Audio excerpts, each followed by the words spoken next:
আজকে আমরা শিখব বিক্রয় সংক্রান্ত জাবেদা। তো যখন তুমি তোমার কাস্টমারের কাছে পণ্য বিক্রয় করবা, কাস্টমার তোমাকে সর্বোচ্চ ৬০টি মাধ্যমে ৬০টি উপায়ে টাকাগুলো পরিশোধ করতে পারবে। তো প্রথমত কাস্টমার তোমাকে নগদ টাকা দিবে। এরপরে চাইলে সেই কাস্টমার তোমাকে কি দিতে পারে, একটা চেক দিতে পারে, অর্থাৎ ব্যাংকের মাধ্যমে তোমাকে দিতে পারে। এছাড়াও সে তোমার সাথে চুক্তির বিনিময়েও আহ, পরিশোধ করতে পারে বিলের মাধ্যমে। তাছাড়া সে বাকিতে পরবর্তী কখনো পরিশোধ করে দিবে, এটাই হচ্ছে বাকি। তাহলে যখন তুমি পণ্য বিক্রয় করবে, তখন তোমার কাস্টমাররা তোমাকে ৬০টি উপায়ে ওই টাকাগুলো পরিশোধ করতে পারে বা তুমি পেতে পারো। তো এককভাবে যখন পরিশোধ করে শুধুমাত্র নগদ টাকা দেয়, তখন আমাদের নগদ টাকা আসে, অর্থাৎ নগদান হিসাব ডেবিট, বিক্রয় হিসাব ক্রেডিট। ক্রেডিট একটি, সেটি হচ্ছে বিক্রয়, আর যেই মাধ্যমে পরিশোধ করা হয়েছে ওই মাধ্যমটাই ডেবিট। ধরো নগদে বিক্রয় করা, পণ্য বিক্রয় করা হলো, তাহলে নগদান ডেবিট, বিক্রয় ক্রেডিট। যখন বলবে যে চেকে পণ্য বিক্রয় করা হলো, তখন ব্যাংক হিসাব ডেবিট, চেকের নামে হিসাব হয় না, চেক ডেবিট এভাবে বলা যায় না, চেক মানে হচ্ছে ব্যাংক।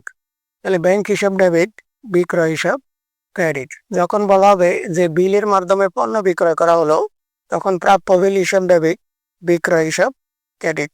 যখন বলা হবে যে বাকিতে পণ্য বিক্রয় করা হলো, তখন প্রাপ্য হিসাব ডেবিট, বিক্রয় হিসাব ক্রেডিট। তো দেখি আমরা প্রথমে কি লেখা আছে। ১ নম্বরে লেখা আছে যে নগদে পণ্য বিক্রয় করা হলো। তো নগদে যদি পণ্য বিক্রয় করা হয়, তাহলে নগদান হিসাব ডেবিট, বিক্রয় হিসাব ক্রেডিট। ডেবিট আগে লিখতে হয়, তাহলে নগদান হিসাব ডেবিট আর বিক্রয় হিসাব ক্রেডিট। ঠিক একইভাবে এবার আমরা ২ নম্বরটি দেখি কি লেখা আছে। দেখো, চেকে পণ্য বিক্রয়, অর্থাৎ চেকের মাধ্যমে পণ্য বিক্রয় করা হলো। তো চেকে যদি পণ্য বিক্রয় করে, তাহলে কি হবে, ব্যাংক হিসাব ডেবিট, বিক্রয় হিসাব ক্রেডিট। ব্যাংক হিসাব ডেবিট, বিক্রয় হিসাব ক্রেডিট। এরপরে আমরা যদি ৩ নম্বরটা দেখি কি লেখা আছে, প্রাপ্য বিলের মাধ্যমে। কিসের মাধ্যমে? প্রাপ্য বিলের মাধ্যমে, অর্থাৎ প্রাপ্য বিল ডেবিট, বিক্রয় ক্রেডিট। ক্রেডিট একটি, বিক্রয়। আর উপরে আসো প্রাপ্য বিলের মাধ্যমে, তাহলে প্রাপ্য বিল হিসাব ডেবিট আর বিক্রয় হিসাব ক্রেডিট। এরপরে আসো ৪ নম্বর যেটি, যে কি লেখা আছে দেখো, বাকিতে পণ্য বিক্রয়। কিসে? বাকিতে পণ্য বিক্রয়।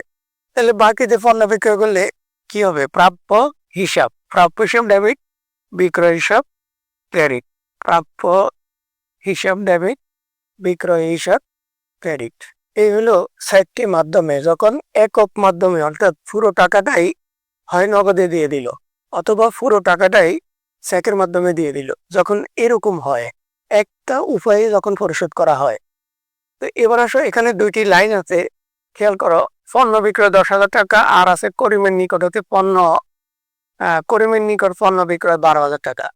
এখন খেয়াল করো, উপরে যে ৪টি লাইন ছিল, ওগুলাতে একবারে সরাসরি ভাবে বলা আছে নগদে নাকি চেকে নাকি বিলে নাকি বাকিতে।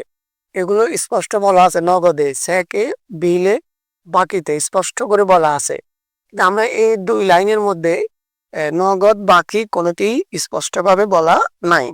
যেমন প্রথম এটিতে আছে পণ্য বিক্রয় ১০,০০০ টাকা, তো এখানে কি নাই, নগদেও বলে নাই বা বাকিতেও বলে নাই।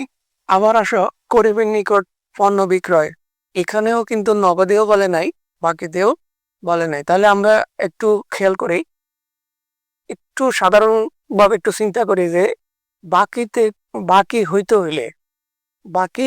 হইলে নিশ্চয়ই আমি তাকে চিনতে হবে, তার নাম জানতে হবে, বা ওই প্রতিষ্ঠানের নাম আমাকে জানতে হবে।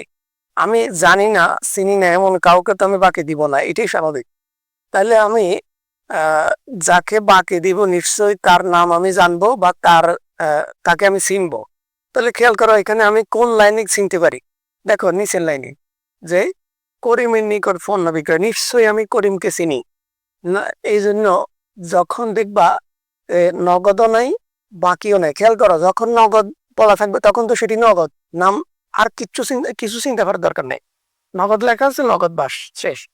অথবা এই যে বাকি বা ধারে লেখা থাকলে তখন তো সেটি ধারে বা বাকি, এটা নিয়ে আর কোনো মাথা ব্যথা নেই। কিন্তু কখন, যখন নগদও বলা থাকবে না, বাকিও বলা থাকবে না, তখন আমরা একটা ক্লু বাইর করে নিতে হবে। এবং ক্লুটা হচ্ছে, যখন আমরা দেখবো যে এখানে কি নাই, নগদও নাই, বাকিও নাই, তবে এক ব্যক্তির নাম আছে, সেটি হচ্ছে কি করিম।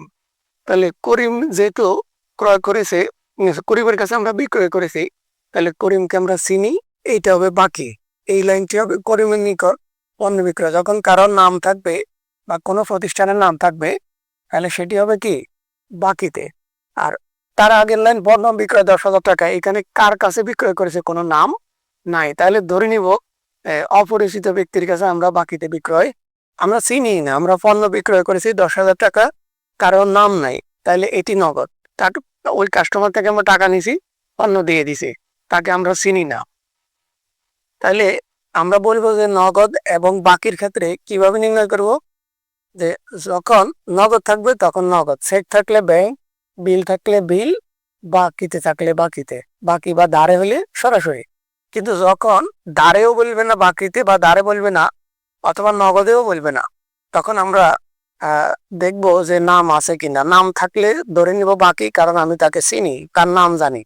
আর যদি নাম না থাকে তখন আমরা বুঝবো সেটি নগদ, কারণ বাকি হইতে হইলে তো কারো একটা নাম লাগে, যেহেতু নাম নাই, তাহলে সেটি নগদে হয়েছে ধরে নিব।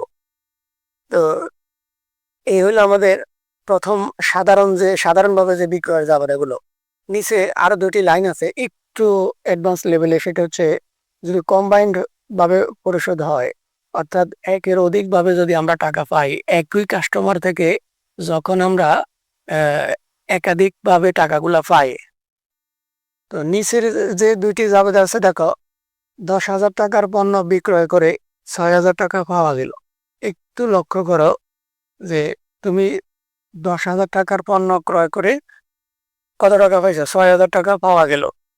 এখানে একটু খেয়াল করো, পণ্য ক্রয় করেছো কত টাকার, পণ্য ক্রয় করেছ 10,000 টাকার পণ্য ক্রয় করেছ, তাহলে তুমি তাকে তার থেকে কত পাইছ, 6,000 টাকা পাইছ।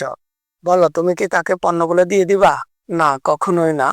যতক্ষণ আমি 10,000 টাকার বুঝ না পাবো, আমি তার কাছে 10,000 টাকার মাল বিক্রয় করেছি, তাহলে সে আমাকে 10,000 টাকা যতক্ষণ পর্যন্ত না বুঝাই দিব হিসাব, ততক্ষণ পর্যন্ত আমি তাকে মালগুলো দিব না। এখন প্রশ্ন হচ্ছে যে আমার মালগুলোর দাম হচ্ছে 10,000 টাকা, তাকে যে আমি যে মালগুলো দিছি, তার জন্য যে মালগুলো আমি রেডি করছি, ওই মালগুলোর দাম হচ্ছে 10,000 টাকা, সে আমাকে দিল কত, 6,000 টাকা। তাহলে আর 4,000 টাকার কি হয়? তো মাঝে মধ্যে প্রশ্নে একটু উজ্জ থাকে, সরাসরি বলা থাকে না, তাহলে আমাদেরকে বুঝে নিতে হবে, যেহেতু 10,000 টাকার মাল আমরা 6,000 টাকা পাইছি, তাহলে বাকি 4,000 টাকা নিশ্চয়ই বাকিতে, অর্থাৎ এই 4,000 টাকা সে আমাদেরকে পরবর্তী কোনো সময়ে দিয়ে যাবে। তাহলে এখানে কিন্তু বাকি কথাটা সরাসরি বলা নাই, আমাদেরকে বুঝে নিতে হবে যে আমার মালের দাম হচ্ছে 10,000, কিন্তু তার থেকে আমরা পাওয়া গেল কত, 6,000 টাকা। তাহলে আজ 4,000 টাকা তো আমরা তাকে ছেড়ে দিব না, নিশ্চয়ই এই 4,000 টাকা সে পরে দিবে বলে গেছে, অর্থাৎ এই 4,000 টাকা বাকিতে। তাহলে এখানে খেয়াল করে, তাহলে কয়ভাবে এখানে বিক্রি হলো, দুইটা উপায়, একটা নগদে 6,000 আর বাকিতে 4,000, মোট 10,000 টাকা। তাহলে নগদে আমরা যে 6,000 টাকা পাইছি, তাহলে এটা হবে কি নগদান হিসাব ডেবিট, নগদান হিসাব ডেবিট। আর এখন খেয়াল করো, আর যে বাকি আরো 4,000 টাকা আছে এখানে দেখা যায় না, তাহলে ওই 4,000 টাকা বাকিতে হলে আমরা কি বলি, প্রাপ্য হিসাব বা দেনাদার, তোমরা যেটাই বলো, প্রাপ্য হিসাব ডেবিট, আর বিক্রয় হিসাব ক্রেডিট। অর্থাৎ বিক্রয় হচ্ছে মোট 10,000 টাকার পণ্য, তো ওখান থেকে 6,000 টাকা তুমি নগদে পাইছো, আর 4,000 টাকা বাকিতে, অর্থাৎ পরবর্তী কোনো সময়ে পাইবা। এই হচ্ছে আমার 5 নম্বর লাইনের জাবেদা। এবার আসো 6 নম্বর লাইন, 10% বাটায় পণ্য বিক্রয়। বাটা মানে হচ্ছে কি ডিসকাউন্ট, ছাড়। তো এটা হচ্ছে কারবারি বাটা। তো 10% বাটায় পণ্য বিক্রয়। তো এখানেও খেয়াল করো, পণ্য বিক্রয় বলছে, নগদেও বলে নাই, বাকিতেও বলে নাই। তো যেহেতু বাকি হইতে হলে তো কারোর নাম থাকতে হবে, তাকে চিনতে হবে, এখানে কোনো নামও নাই, তাহলে এটি নগদে, অর্থাৎ নগদে বিক্রয় ধরে নিব আমরা। তো নগদে যখন বিক্রয় করি তাহলে কি হয়, নগদান ডেবিট, বিক্রয় ক্রেডিট। যখন নগদে বিক্রয় করি টাকা আসে আমাদের কাছ থেকে, নগদান হিসাব ডেবিট। এই যে খেয়াল করো, নগদান হিসাব ডেবিট আর বিক্রয় হিসাব ক্রেডিট। এখানে আমরা কত টাকা লিখবো খেয়াল করো, একটু লক্ষ্য করো, 10% বাটা, 10% বাটা মানে 10% ছাড়। ছাড় আমরা তাকে যে ছাড় দিব, কাস্টমারদেরকে যে ছাড় দিব, কাস্টমাররা ওই ছাড় বাদে বাকি টাকাগুলো দিবে। ছাড়, ছাড় মানে কি, তাকে আমি ছেড়ে দিলাম, কিছু টাকা ছেড়ে দিলাম ডিসকাউন্ট হিসাবে। তো সে তো আমাকে 10,000 টাকা পুরো দিবে না, কারণ তার সাথে আমার সাথে কথা হয়েছে যে তাকে আমি কয় পার্সেন্ট ছাড় দিব, 10% ছাড় দিয়ে দিছি। তাহলে সে আমাকে 10,000 টাকা, 10% হচ্ছে 1,000 টাকা, অর্থাৎ এই 1,000 টাকা সে আমাকে দিবে না, এই 1,000 টাকা আমি ডিসকাউন্ট হিসাবে ছেড়ে দিছি। তাহলে সে আমাকে দিবে কত, ছাড় বাদে। ছাড় বাদে মানে কি, 10,000 টাকার মধ্যে যে 1,000 টাকা ছাড় আছে, ওই 1,000 টাকা ছাড় বাদে সে আমাকে দিবে 9,000 টাকা। আমরা তার থেকে পাবো, বা সে আমাকে দিবে 9,000 টাকা। এই হলো মোটামুটি আমাদের বিক্রয় সংক্রান্ত যে ঝামেলাগুলো আছে। তো আজকে এই পর্যন্তই। সবাই ভালো থাকবো। আসসালামু আলাইকুম ওয়া রাহমাতুল্লাহি ওয়া বারাকাতুহু।